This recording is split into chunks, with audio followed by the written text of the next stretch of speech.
Good morning or afternoon or evening whenever you're listening to this video. This is Professor Shannon Gracey from Maricosta College, and today we'll be going over section 2.4 from the Larson and Edwards Calculus text using the guided notebook made by myself and Beth Powell.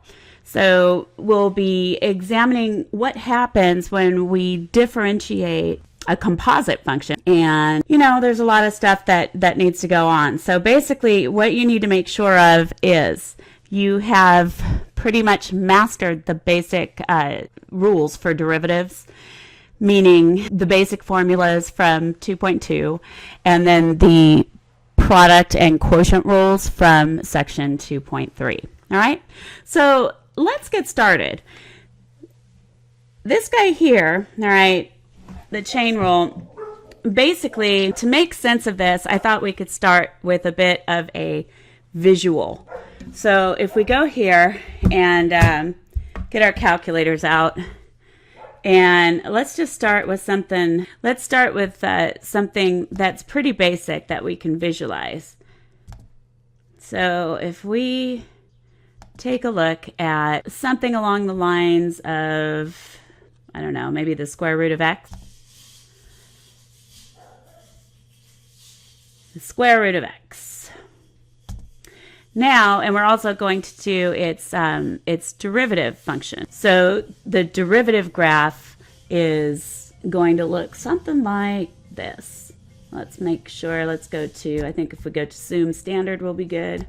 Okay, so here in the green here is the derivative graph, and let's also check out what this one looks like. All right, so here, and I'll keep the regular graph. So in the black here, we're going to do the graph of the function. So the function I'm thinking of is the square root of negative x. And if you remember, that's going to do what? Good. That's going to reflect across the y-axis. Perfect. So that'll be our graph in black. And then let's do our derivative graph for this guy too. So we're going to go to math, what is it, number 8, and derivative with respect to x of, this time we have y3, right? So we go to vars, y vars, enter y3,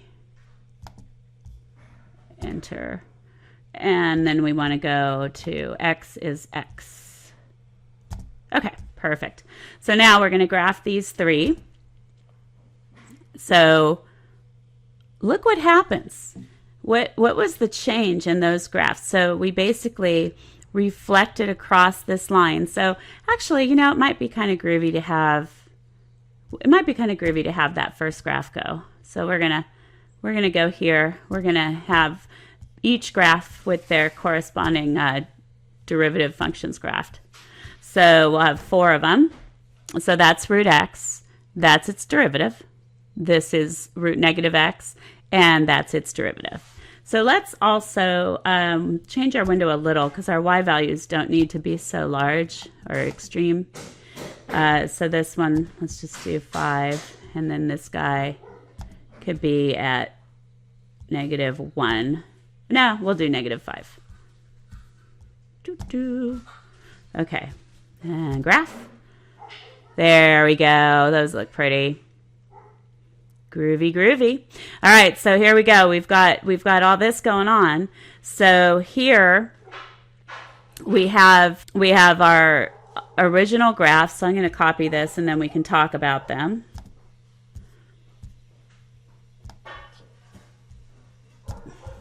So you'll have kind of the whole spectrum of my home life going on. You'll have the dogs barking. You'll have our friend laying tile. And who knows what else. So it'll be an interesting class today. All right. So here we go. And then we'll have, yes, my man cooking breakfast. Isn't that fabulous? All right. So here we've got our picture. So now, just to reiterate what's going on, we've got, oh, that's 2. Our y1, we'll call it, is equal to the square root of x. And then this guy here was our y1 prime, and that's equal to, we're not sure yet, right? No, we are. Recall, if you differentiate, you get 1 over 2 root x, alrighty? And then over here, this is y3 was equal to root negative x. And actually, remember, this guy was the y2, which happened to be equal to y1 prime. And then over here, this pink one, let's see if we have different colors here. This pink one is y4, which was equal to y3 prime. And how is this different than the green graph? What are you thinking? What changed on it? We had the flip, right, for the graph. So do you see that if you took, let me get the little hand tool here. So if you took this bad boy here, this blue graph, right, the way we got the black graph, y3, was it reflected across the y-axis. Make sense? Now, if you look from here, the derivative of this guy to this derivative function, it basically did what? So if you look at specific ordered pairs, right, you've got maybe, what is this? Maybe 1 1/2 or something like that. That's it. 1 1/2 right here. Let's put that in. So right here, this is 1, the ordered pair 1 1/2. Okay. And over here, let's see what this guy is.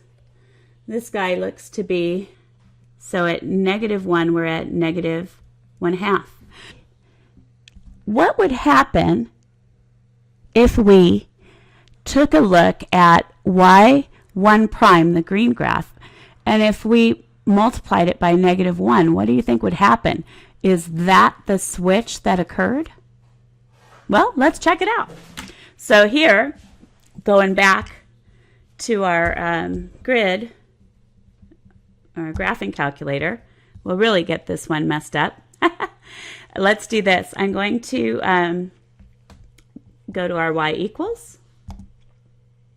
And let's do this. Let's go ahead and see if we're doing a supposition here. Pink graph, y4, is that equivalent to the negative of y2, the derivative of that first blue graph?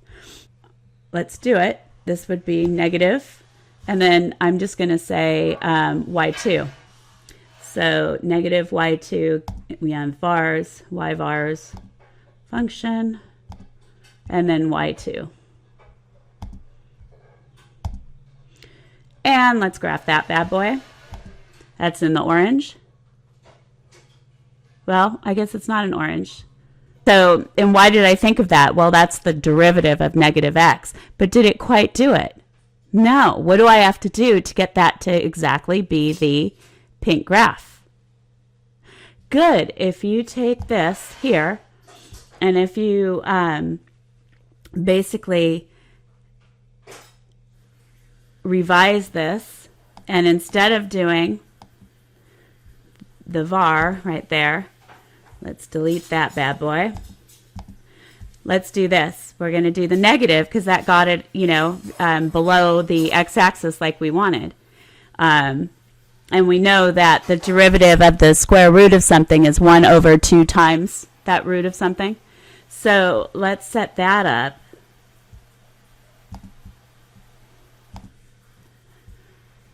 But what is the something that you think would work? Because we want it to reflect across the y-axis. Beautiful. So we'd be doing -1 divided by negative root x. And what did I forget? Good. I forgot the, I have to insert the 2.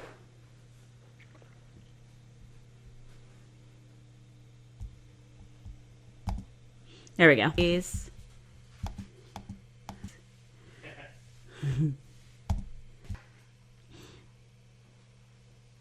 All right, so there's the, what we know is the derivative, and look at that. See? Look at that. So basically, we found the secret. And what is that secret? That secret is, what did we do to get that graph? We basically took this bad boy here, all right? So y3 prime is equal to, we said it was negative 1 over 2 times the square root of negative x. But what is this? I mean, if you said that h of x was equal to the, f composed with g at x, right? What would you name f and g to get your original function? So I'm looking here at the black, right? Basically, remember that by definition, this is more practical if you look at it like this, right? So here, if we have f at x equal to the square root of something, we'll put in x, that's the most outside thing going on, or x raised to the 1/2 power, right? And our g of x would then be beautiful. It would be negative x. So here, it turns out that this derivative, right, h prime of x was equal to our function f, right? So our function f evaluated at g of x, but then how was it adapted? Good, it was adapted by multiplying by g prime at x. So if you take a look at the separation here, what would g prime at x be? Beautiful, -1, right? And the derivative of the square root of something, as we discussed, is 1 over 2 times the root of that. So here, this was actually, I'm missing a prime, f prime evaluated at g of x. Okay? So at the end of the day, we got the result of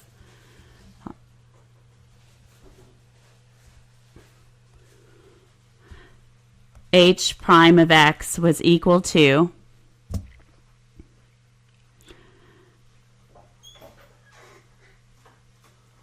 one over 2 root x times -1.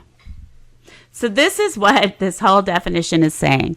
And mathematicians are, they have a sense of humor, believe it or not. So basically here we have y is fu, right? You can fill in the blanks there. But basically y is some function evaluated at u. And so if this is a differentiable function, if this function is it's actually, sorry, got a typo, I think. It's got to be a differentiable function of x. No, I think we're good. Yes, differentiable function of u, and u equal g of x is a differentiable function of x. Then y equal to f at g of x is also differentiable. Now this proof is pretty complicated. I thought you'd get more out of it by basically doing the picture of what's going on a relatively simple graph like the square root of x.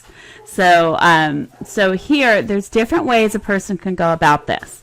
You can literally do a u substitution.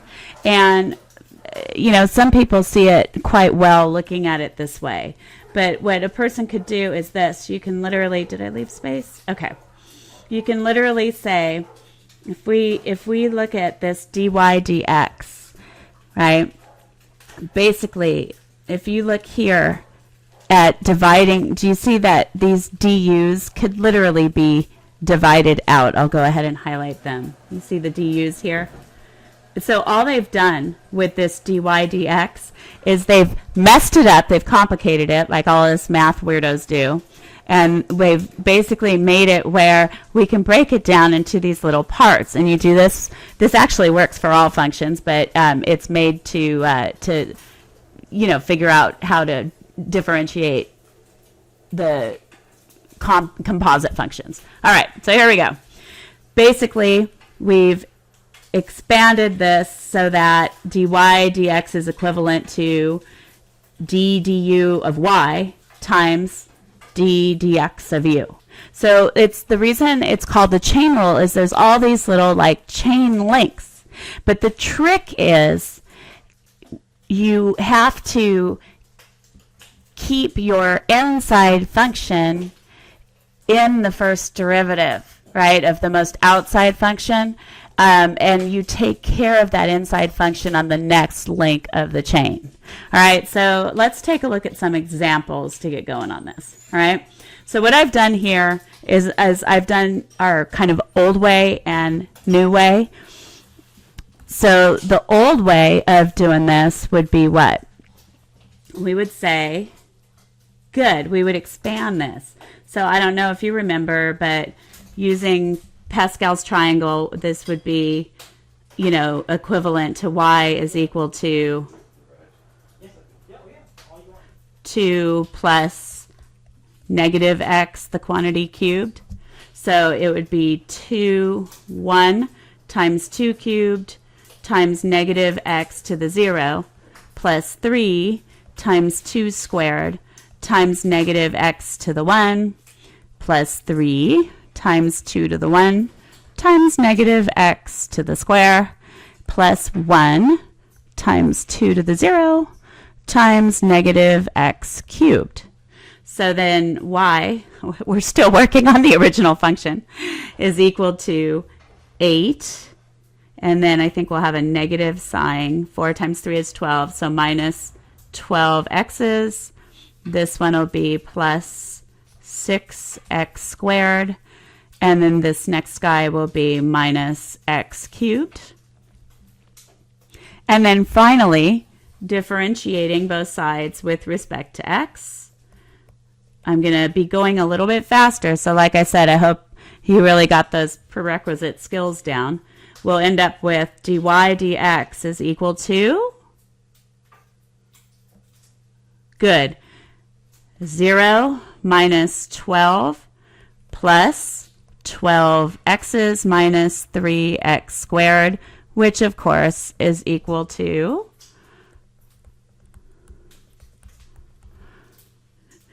I'll just write it in descending order, I guess, negative 3x squared plus 12x minus 12. And you're good. Good to go. And you know what? If you have that problem on an exam and you want to do it that way, that's totally fine. But hey, what if your mean old math teacher did the quantity 2 minus x raised to the 100th power? Do you really want to expand that binomial difference, to the 100th power? So the chain rule is very nice for this. So if we think about our whole y equals fu, there's just so little fun in our lives. We have to really grab it when we can. But all right, so y is fu, and then we have what is the f? Right? So you kind of pick. So if you kind of go here on the side and you say, okay, f is equal to the square root of something, right? I'm sorry, I'm back on the last problem. F is equal to something being raised to the 3rd power. You with me? That's the most outside function. What would our u be? Good. U would be what's inside. So u is that 2 minus x. And so f evaluated at u, right, is 2 minus x, the quantity cubed. So basically, you literally can do a u substitution. I don't usually get that formal with it, but I'll show you this for the first couple times, and then we'll go from there. So now, let's see what we have going on. So with this guy, basically, remember that the general formula was dy dx is equal to d du of f at u times d dx at u. Groovy? Awesome. So let's piece it apart. So we have d du of f at u, we'll start there, is equal to d du at what? What was f at u? Awesome. Actually, my bad. This guy here was f at x. Okay? If we let u equal to 2 minus x, get more organized here, then f at u will then be beautiful, u cubed. So basically it changes it to one of the basic rules. So we'll have d du of u cubed, right, which is equal to,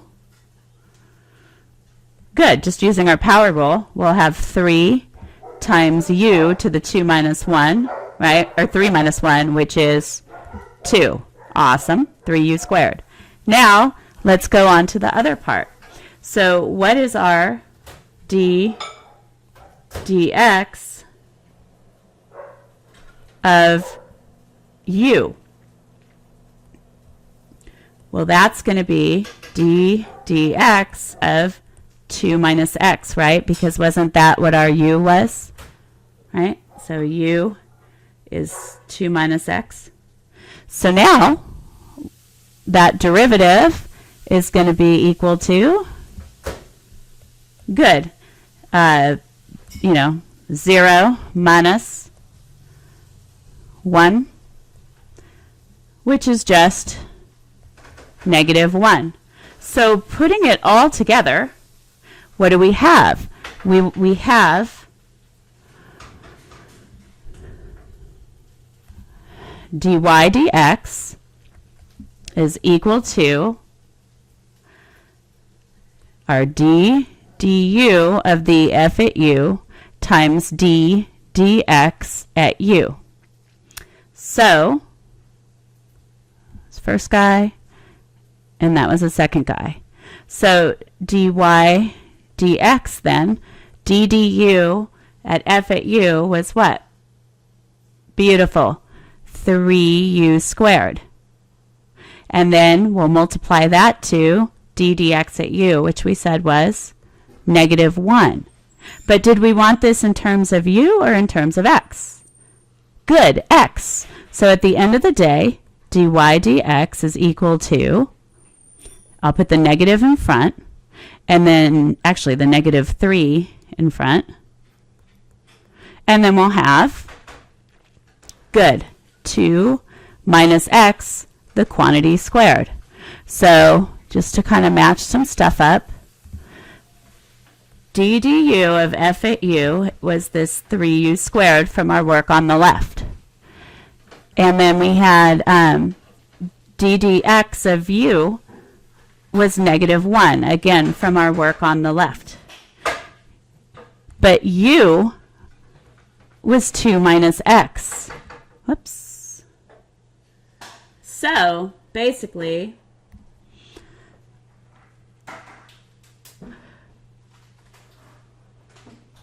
and for the u over here, we put in our 2 minus x. And then you're all done. Now, I know you're probably thinking, oh my gosh, this is going to take forever. It honestly doesn't. I usually don't do all these separate substitutions for this, but you're just starting out. All right, so why don't you go ahead and try doing sine at 2x the old way. So go ahead and pause the movie and then do it the old way. And then we can work on the new rule, the new way together, or you can try it yourself. All right, pause the movie, see how you do. Okay, let's see how you did. The old way for the sine function, and guys, be careful. So let's rewrite f at x. That's going to equal 2, remember? Beautiful, 2 times sine at x times cosine at x. And you guys, had some issues some of you had some trig issues with the exam, so continue to review your trig stuff, please. There was some made-up math there. All right, so now this is going to follow which basic rules? Good, you've got a scalar multiple and you've got a product of two functions which are not scalars. So what will f prime at x be?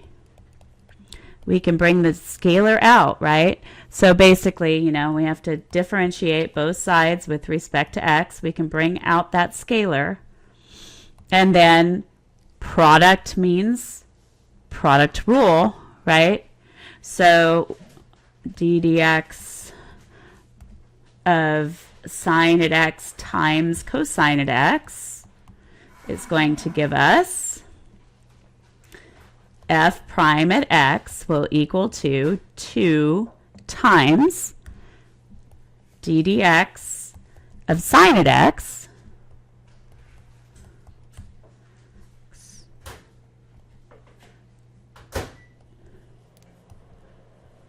times cosine at x, and then plus sine at x, whoops,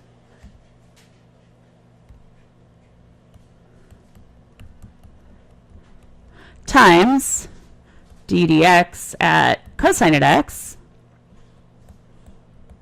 So now we're all set up for our product rule. Good so far? Awesome. And moving right along, what will we get? We'll get f prime at x is equal to 2 times cosine at x times cosine at x plus sine at x times, good, negative sine at x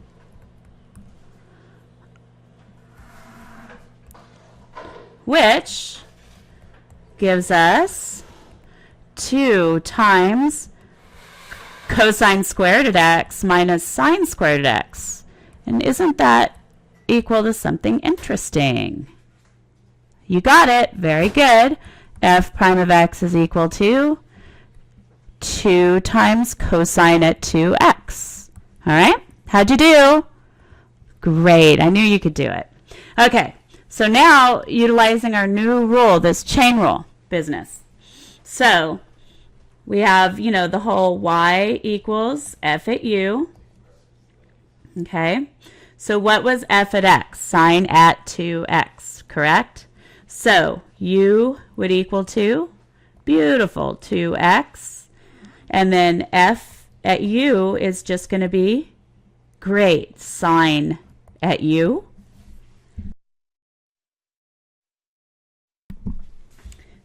All right, so now that we have that set up, let's see what we have going on. D dx of u is equal to d dx of 2x. And what is that equal to? Great, 2. Now, d dx at, or d du rather, at fu is equal to, good, sine ddf ddu at sine at u, which is equal to, good, it's going to equal to cosine at u. So putting it together, dy dx is equal to dy du times du dx. And what did we get for those things? So end of the day, we got dy dx is equal to, I'm going to make this y better. Dy du was, beautiful, cosine at u.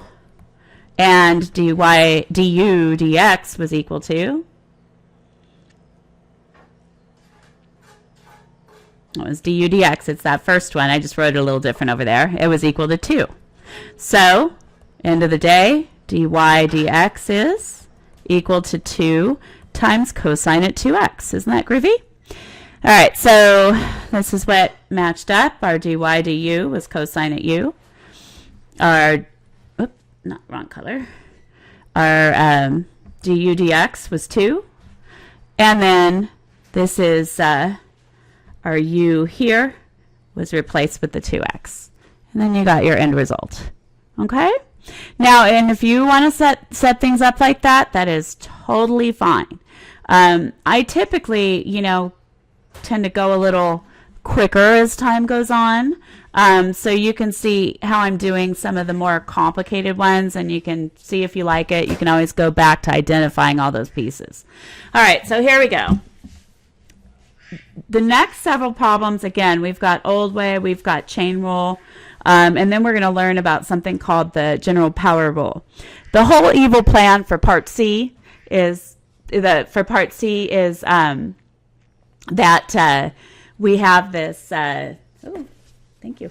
We have this quotient rule, right, that you learned last time. Now, if some people really, really like the product rule, and they're really not too hip on the quotient rule, and if you're one of those people, then you might want to try this method. If you like the quotient rule, you can use the quotient rule. You don't have to use this little trick. Basically, the old way is going to be our quotient rule. The new way is changing this to a product using negative exponents and then applying the chain rule. So go ahead, pause the movie and do this using the old way, the quotient rule, and then we will go from there. So this is equivalent, of course, to t to the 1/2 over t to the 1/2 minus 1. Good luck. All right, let's see how you did. So h prime at t will equal to d dt, of course, of r t to the 1/2 over t to the 1/2 minus 1. H prime of t will be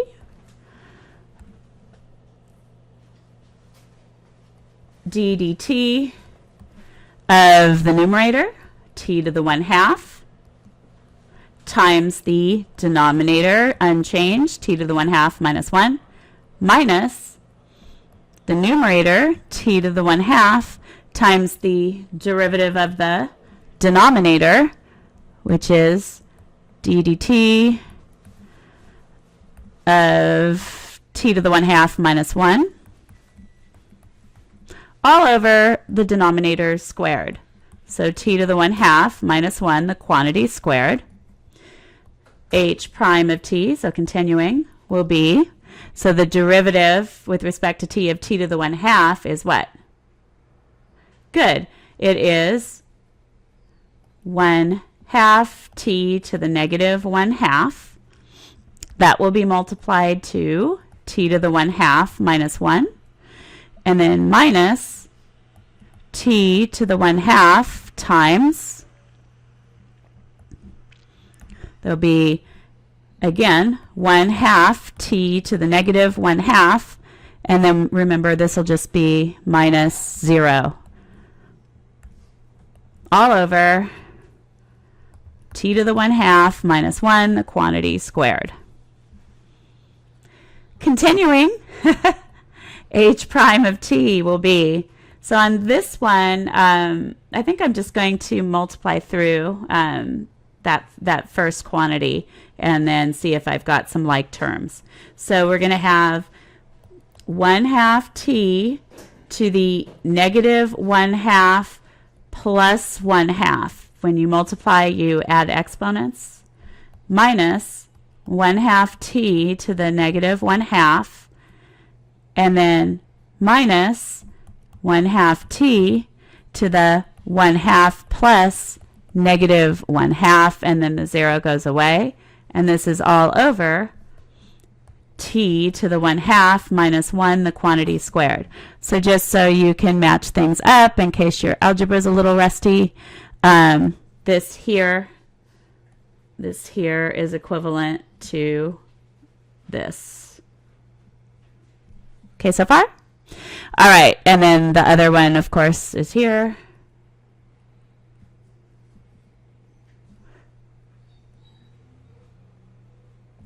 Okay, moving right along, we have, we'll start cleaning up very well here. H prime at t is, so we'll have a 1/2 t to the 0, right? Minus 1/2 t to the negative 1/2, and then minus 1/2 t to the 0 all over t to the 1/2 minus 1, the quantity squared. Well, 1/2 t to the 0 is 1/2, and you take away 1/2 t to the 0, which is another, taking away another 1/2 is just zeros out. So h prime at t is equal to negative 1/2 t to the negative 1/2 all over t to the 1/2 minus 1, the quantity squared. And h prime at t finally gives us negative 1 over 2 t to the 1/2 times t to the 1/2 minus 1, the quantity squared. Or if you want to use radical notation, I don't care which you use, you get negative 1 over 2 root t times root t minus 1, the quantity squared. Okay? Groovy. All right, so now the chain rule isn't going to necessarily make it much easier. All right, why don't you go ahead and give it a shot at writing this as a product first of all.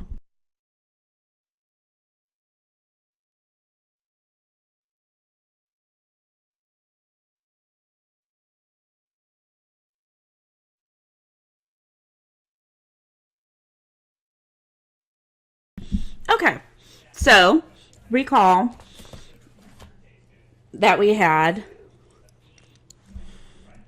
h at t is equal to t to the 1/2 over t to the 1/2 minus 1, which is equivalent to t to the 1/2 times t to the 1/2 minus 1 to the negative 1.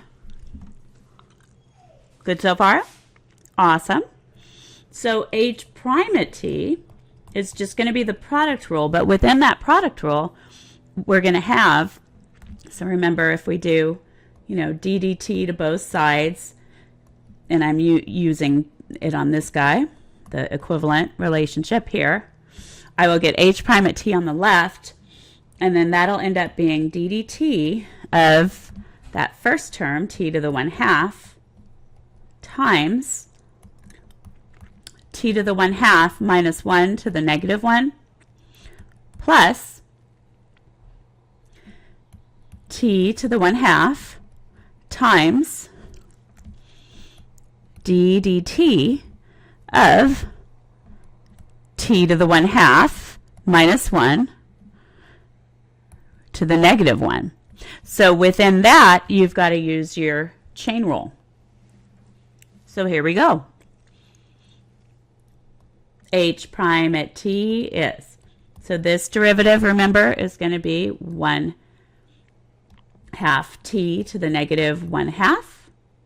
We're going to multiply that with t to the 1/2 minus 1 to the negative 1 plus t to the 1/2 times. Now, the most outside thing going on, so we're going to do this a little faster.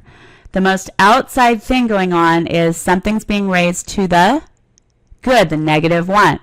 So using that rule, isn't it negative 1 times the quantity and then raised to the negative 1 minus 1, applying that derivative? But what is that quantity inside? Good. T to the 1/2 minus 1. But we have to take care of that derivative. So then you end up with d dt of your inside, which was t to the 1/2 minus 1. Okay, so far? So then h prime at t is, we'll have this will stay the same, 1/2 t to the negative 1/2 times t to the 1/2 minus 1 to the negative 1. And then I'm going to bring this minus, these are all being multiplied, so we can say minus t to the 1/2 times t to the 1/2 minus 1 to the negative 2. And what is that derivative? Good, it's the minus 1 will go 0 out, right? So we can just write times 1/2 t to the negative 1/2, right? So let's see what this all matches up with. So this here is this, right? And then this whole thing, so let's just take a look at the whole deal here, right? So this whole derivative here results in the minus sign, in all of this. All right. So continuing, h prime at t is. So I'm going to go ahead and simplify this one by, factoring. So they both have 1/2. Do you see that? So I'm going to factor out a 1/2. They each have t to the negative 1/2. And they each have a factor of t to the 1/2 minus 1. And you choose the smallest power, which is to the negative 2. So we're going to factor out a t to the 1/2 minus 1 to the negative 2. Okay, so for the first one, let's see what we have. We have the 1/2 is here. The t to the negative 1/2 is here. But this is t to the 1/2 minus 1 raised to the negative 1. So we have to add 1 to this guy in order to get a negative 1 power, which means we're multiplying by a factor of t to the 1/2 minus 1 to the 1 power.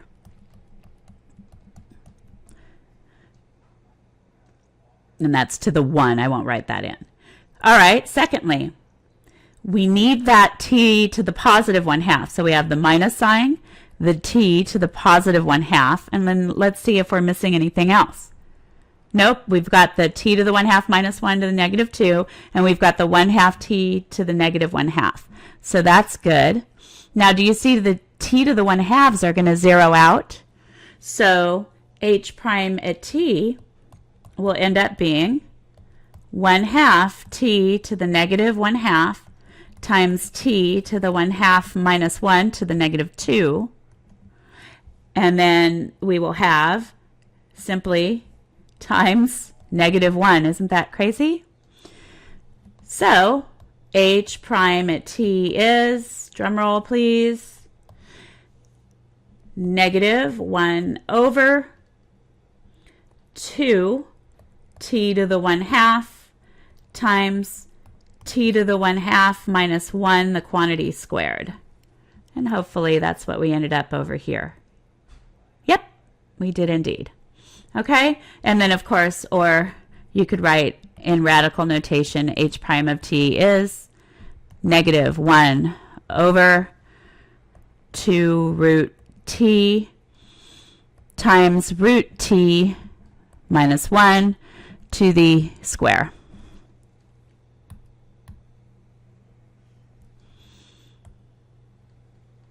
Alrighty, so now we come to the general power rule. So the power rule we learned before, it was just if you had 1x to the 1, right? A very simple thing being raised to a power. Now here you can have any function of x being raised to a power, and then you get this general power rule. And this is what we were illustrating, really in that last problem. We used that power rule on the chain rule portion of the problem. Okay, so here we go. We've got, let's go ahead and complete this table. We probably should have done this first, but That's okay. So let's practice. Here, what would my u be? Beautiful. 8x squared minus 3. And what would this be? Y would be, great, u to the 25th. And then here, u is the angle. Awesome. Pi times x over 3. And then y equals tangent at u. And then what about this guy? Couldn't we write this guy like this? Good. So now the inside function is that trig function, right? What a sneaky bugger. So you got u is cosecant at x, and then that outside function is simply y is u squared. And then here, of course, couldn't this be written as 5 times x squared plus 6 to the negative 1/2? So then u would be, beautiful, x squared plus 6. And then y would be 5 times u to the negative 1/2. So see, the evil plan is to get things to kind of look like easier stuff if you need to organize your work like that. Okay, so this, I've taken some commonly confused types of problems, and I've basically, that's what's going on with these. So you can kind of compare this, not all of these are, confused, but many of them are. So we can just go ahead and practice, right? That's what the rest of this stuff is. So I'm just going to kind of whip through. I highly recommend that you pause them and give them a shot and then see how I do them and go from there. All right? So have fun. So this is just a basic rule, right? So if we differentiate both sides with respect to x, what will happen? We get dy dx is equal to, great, it's going to be secant at x times tangent at x, and we're done. That's the derivative. Easy peasy. Okay? Now, what the heck's going on with this bad boy? What's if we did, u equals something, what would it be? Good, 2x. And if we did y equals some fu, we would have, good, it would be secant at u. So what would our du dx be? Perfect, 2. How about dy du? Awesome. Just what we got before, right? But instead of x, it's secant at u, tangent at u. So putting it all together, dy dx, remember, is equal to dy du times du dx. And so we'll get dy dx is secant at u times tangent at u times du dx was 2. And what is our u? Good. It was 2x. So we'll get secant at 2x times, actually 2 times secant 2x times tangent at 2x. Groovy? Awesome. All right. Now, where is that sneaky, what part is the trig function? Right? Good. It's the inside, right, on this one? Because here we can say, oh, this is equal to secant at x, the quantity squared, right? So now what would we say? U is perfect, secant at x. And what would y equal to f at u would be y is u squared. Awesome. So now here, what do we get? We get du dx is going to be beautiful. Secant at x times tangent at x. And over here, dy du is awesome. 2 times u. So putting it all together, dy dx equals dy du times du dx.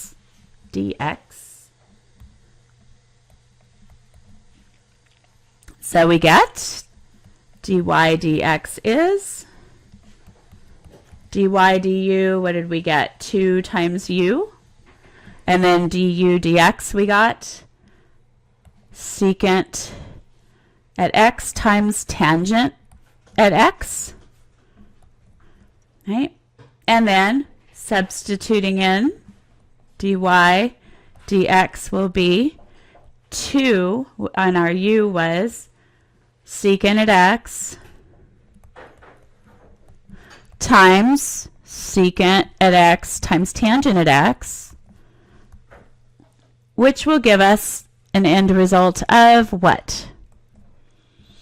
Dy dx is 2 secant squared at x times tangent at x, and you're all done. Groovy? Awesome, awesome. So let's kind of match stuff up for you too.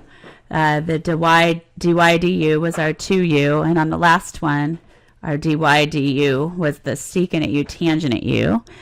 And then our du dx in this one was 2, and on this latest one, it was secant at x times tangent at x. And then the u was secant at x on this guy, right? And over here, it was the 2x's. Okay? All right. So now, moving right along, here we go.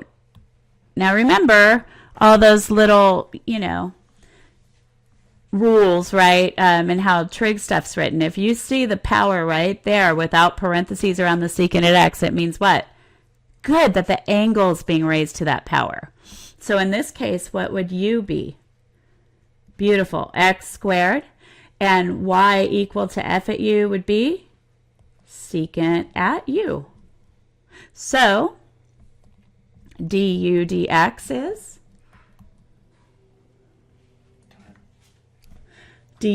is going to be equal to, good, 2x, and dy du is beautiful, secant at u times tangent at u. So putting it all together, we have dy dx is equal to dy du times du dx. So dy dx will be, dy du was secant at u. Actually, I usually do this in blue. I'll be consistent. Dy dx is secant at u times tangent at u. And then du dx was 2x's. So matching everything up again, our dy du was this guy here. And then du dx is this guy here. Oh, no. My colors are off. I know you think I'm worried about that, but you're stuck with me. Okay, and then the u, right, is what? What was our u? Beautiful, x squared. So dy dx will be, I'll bring that 2x in front. And so we'll have 2x times secant at x squared times tangent at x squared. And again, that is our u. Nope. Right here. Groovy? All right. How are you doing? Awesome. Hang in there. It's hard to get the hang of these, but if with enough repetition, you're going to be okay. All right. So now we're going to go through and sort of whip through these. I kind of put some parameters here so you could see what the outside functions were. So if we differentiate both sides with respect to x, we're going to have, I'll write it as y prime this time, is equal to, good, 5 times my something, which is x, to the 5 minus 1, right? So y prime is 5x to the 4th. Now this guy, how's it going to change? So d dx d dx, what's going to happen? We'll have y prime equals. Didn't we just do something raised to the 5th power? Yes, we did, right? So we have 5 times something to the 4th, right? For that derivative. Okay? So like this guy, 5 times something to the 4th. What was our something? Great. 2x cubed minus 5. But how do I adapt that? I've got to multiply by d dx of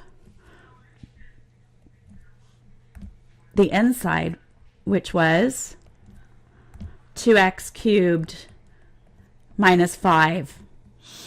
And so we'll get y prime is 5 times 2x cubed minus 5 raised to the 4th power times, great, it'll be 3 times 2, 6x squared, and then minus 0. So y prime is 30x squared times 2x cubed minus 5 raised to the 4th power. So on that one, I just kind of use that part above, you know, to help me with that guy, right? So here, we know this derivative, don't we? We've been doing it quite a bit. So d dx, and remember, we've got, that's to the 1/2 power. So we're going to have y prime is going to be 1 over 2 times the square root of x, right? So over here, if we look at it sort of similarly, I mean, you can kind of take it apart however you want to do it. But this time, do you see, we've got u is cosine at x because it's inside that power. Because this could be written as cosine at x raised to the 1/2. And then y would equal to u to the 1/2, right? We know that derivative, right? That derivative, so dy du, is going to be 1 over 2 root u. And over here, du dx will be equal to, awesome, it's negative sine at x, isn't it? So putting it all together, what do we have? dy dx will be equal to dy du times du dx. So what did we get? dy dx was equal to 1 over 2 root u times negative sine at x, and dy dx will be equal to negative sine at x divided by 2 times the square root of, good, cosine at x. All right, so matching everything up, what do we have? We have, this was our dy du. This was our du dx. And then our u was here, here. Groovy? All right. So now we get to just, you know, a couple of mean ones. So we're going to just truck through these and see how we do. We've just got a few more problems. All right. So again, please pause the movie, see how you do, and then follow along with me, and we'll go from there. All right.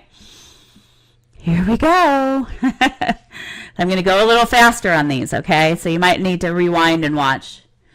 So differentiating both sides with respect to x. So at the end of the day here, we have a product rule. And within that product rule, we have a quotient. Okay, so think about that.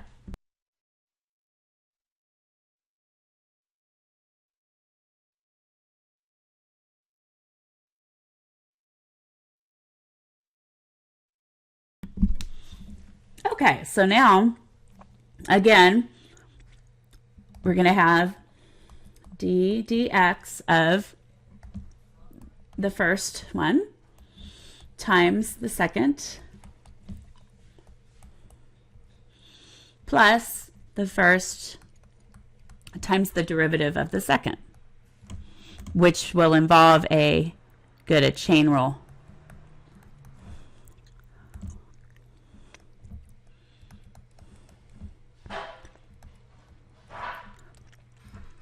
All right, so f prime of x equals, we'll get 2x times 2 minus x to the 2/3. And we'll have plus x squared times.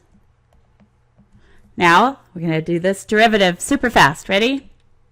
We're going to get 2/3 times our something to the 2/3 minus 1, which will give us to the negative 1/3. Our something is 2 minus x, and the derivative with respect to x of our something, 2 minus x, we'll do in that next step. So f prime of x will be equal to 2x times 2 minus x, that quantity to the 2/3. And then we'll have plus x squared times 2/3 times quantity 2 minus x to the negative 1/3. And then the derivative here is going to be, great, just negative 1. 0 minus 1 is negative 1. Alrighty, so we'll have f prime of x equals. So now we're looking at factoring out so we can write this as one happy fraction with positive exponents. So I can see that I have a 2, and I'm going to have to take care of that 3 that's going to be part of the fraction. The smallest factor of x is x to the 1 on that left term.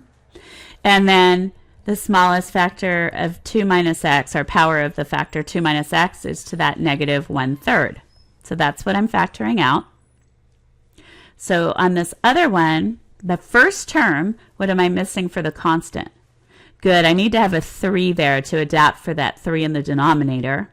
And then 2 minus x, so I've got to figure out, okay, what would I need to add to negative 1/3 to get 2/3? Because I'm multiplying same bases, so I'd be adding the exponents.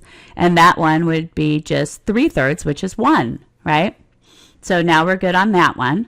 So moving to the second term, I'm going to actually have a minus sign, and then I'll have an x to the 1, and I've got the 2/3, and I've got the 2 minus x raised to the negative 1/3. So that wasn't so bad. All right, continuing, we'll have 2/3 x to the times 2 minus x raised to the negative 1/3 times 6 minus 3x's minus x. So we'll have f prime of x is 2/3 times x times 2 minus x to the negative 1/3 times 6 minus 4x's. So I'm going to go ahead, I'm going to factor out a 2 from those to write it nice and pretty. And we'll have f prime of x is 2/3 times x times 2 minus x raised to the negative 1/3 times 2 times quantity 3 minus 2x. All right, and putting it all together, one happy weekend fraction we'll have in the numerator 4 times 3 minus 2x's all over 3. Actually, what am I missing? I'm missing the x. So we'll have 4x's, right? Yes. Times quantity 3 minus 2x. And then we'll have 3 times 2 minus x to the positive 1/3. And we're done. How'd you do? Yay, I knew you could do it. How about, were you okay with the derivative and then had issues with the simplifying? That's a start, okay? At least you got the calculus part. So just to clarify, all right, this derivative right here is equivalent to all of these. And then we started simplifying, okay? So that was that all of that stuff was utilizing the, the chain rule. Groovy? Okay. All right, so now, next up, you always want to use algebra, right, to simplify. So with this guy, hopefully you recognize that this is equivalent to root 1 over root 2x cubed plus 15, because when you have the square root of a quotient, it's the quotient of the square roots. And so this is merely going to be the quantity 2x cubed plus 15 raised to the negative 1/2. That's a lot easier, isn't it? Okay, so this one ends up becoming just a basic chain rule. So we're differentiating with respect to x. I'll do this last version, right? And moving right along, we have f prime at x is equal to. So we'll have that power rule, right? So we have our negative 1/2 times our something to the great negative 3/2, applying the power rule for the derivative. Our something is the 2x cubed plus 15. So we have to adapt for that by differentiating that part with respect to x.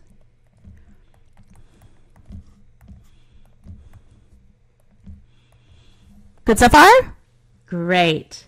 So f prime of x equals negative 1/2 times quantity 2x cubed plus 15 to the negative 3/2 times, what do we get for this?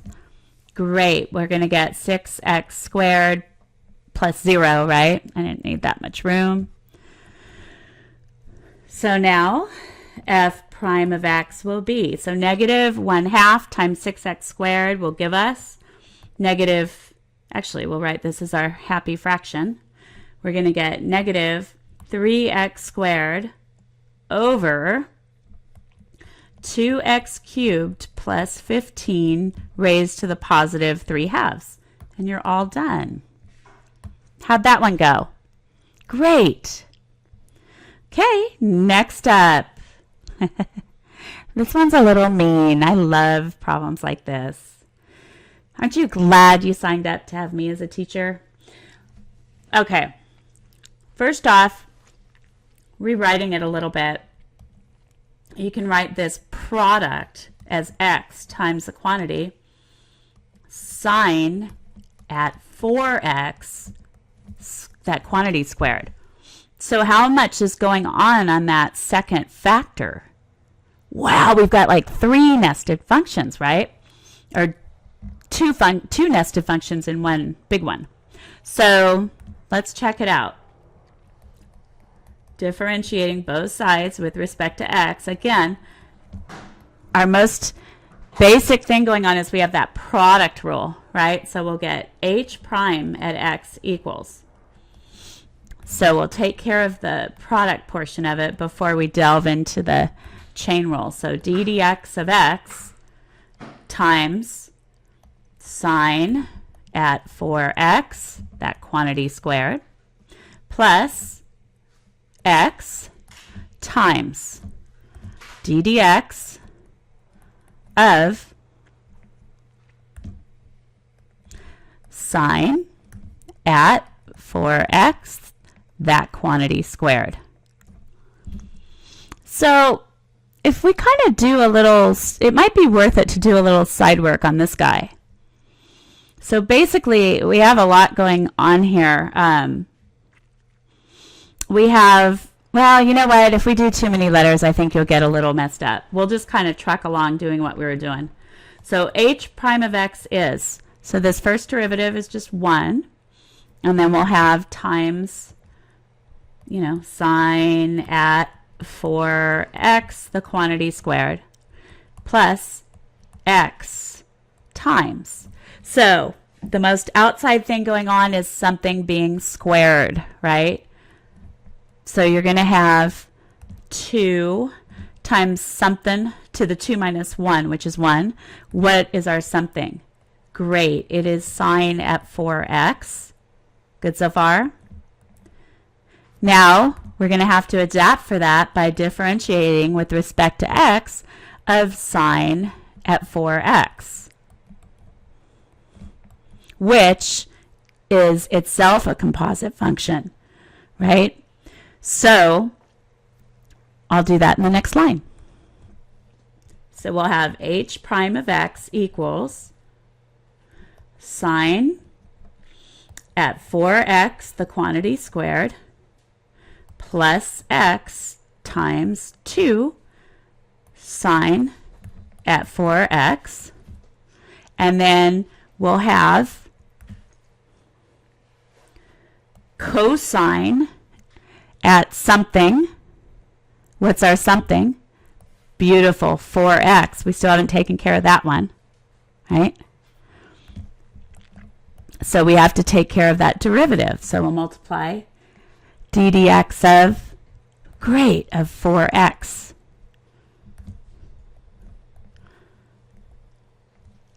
So now, moving right along, we have sine at 4x, the quantity squared, plus x times 2 times sine at 4x times cosine at 4x.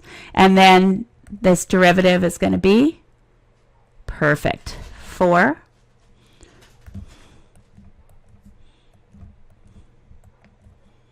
and then cleaning it all up, we can factor out a factor of sine at 4x, and then we'll be left with sine at 4x plus 8x times sine at 4x times cosine at 4x. If you wanted to, you could use a double angle identity. Actually, I'm sorry, my bad. We don't have that much going on. We have 8x times cosine at 4x. And if you wanted, you could have used a double angle identity above, but this is good. This is good enough, right? So everything in the brackets represented the derivative of this first guy, believe it or not. So, you know, if you go here, this guy is equivalent to this guy, which is equivalent to this guy, which is equivalent to this bad boy here. All right. So that problem was a little bit mean. How'd you do? Did you get it?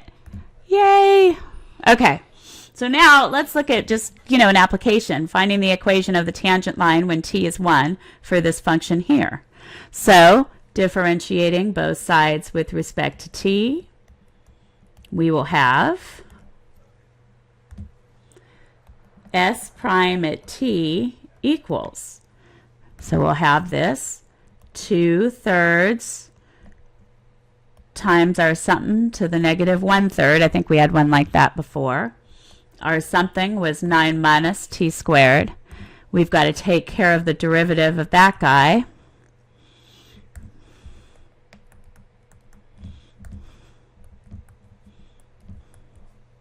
So now we'll have s prime at t is 2/3 times 9 minus t squared to the negative 1/3 times, great, it's going to just be negative 2t. Cleaning it up, we'll have S prime at t equals negative 4t over 3 times the cube root of 9 minus t squared. All right. When sirens go by, my dogs howl. All right. Oh, I got to tell you, my dog is the new howler in the pack. He sounds awesome. He's got the low-pitched howl. All right, S prime at 1 is negative 4 times 1 over 3 times the cube root of 9 minus 1 squared. So I'm just evaluating. Remember, I'm evaluating the derivative function when t is 1. So we'll have S prime at 1 is equal to negative 4 over, let's see, 3 times 2, I believe. So S prime at 1 is negative 2/3. Okay, don't get tired because why? We got to find a couple more things, right? So this first one where we found the, this first one we, find slope at t is 1. Secondly, what else might we want to find? Good. Find S at 1, right? Because we need the corresponding y value. So S at 1 is going to be 9 minus 1 squared, and then that's all raised to the 2/3. So again, plugging in 1 wherever there was a t. And so we'll have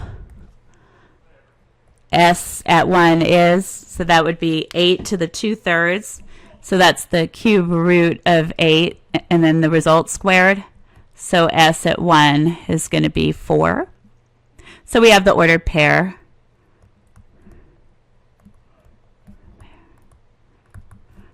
One, 4 is on the graph.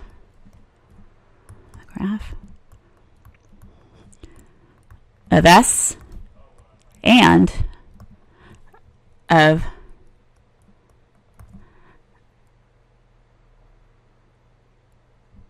S prime at t, right? So now, what do? What's our third step? Make the line, right? Write equation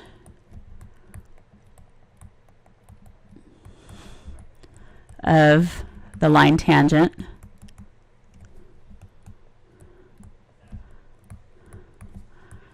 to S at t is 1. And we'll get, so y minus y1, so we can say, well, we should probably use, we can use y's. Y minus y1. So y minus 4 is the slope, which was what? Negative 2/3 times, we'll make sure and use t's, t minus 1. Good so far? You could use s and t. I just don't want to confuse you. It's okay to use y. And guess what, guys? That is it. That was a heck of a video, wasn't it? All right, have a fabulous day. Bye.